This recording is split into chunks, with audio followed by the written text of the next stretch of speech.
Hey guys, this is Oliver TV and welcome back to my vlog.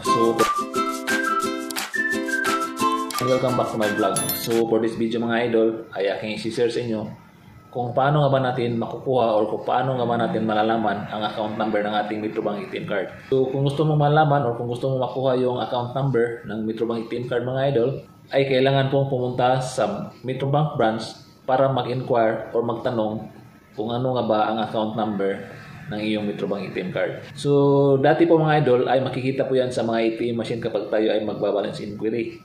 So, ngayon po, hindi na po yan makikita sa mga ATM machine. Ang makikita lang po natin ay ang last 4 digit ng ating account number kapag tayo ay nagbabalance inquiry. Dati rin po mga idol, kapag kumukuha tayo ng ATM card ay nag-print po yung account number sa ating ATM card. So, ngayon sa mga bagong release ng ATM card ay hindi na po makikita sa ATM card ang account number natin.